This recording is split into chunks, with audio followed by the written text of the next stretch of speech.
কৃষ্ণ মৰি তলতে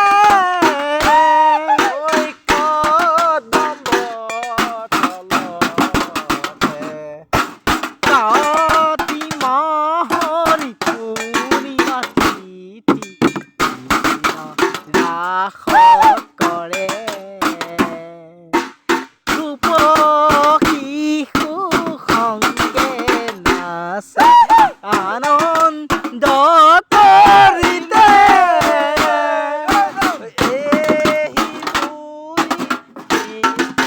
বোলে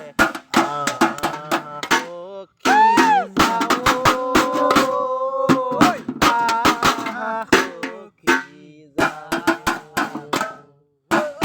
মুৰুলি বজাই কৃষ্ণ মৰণ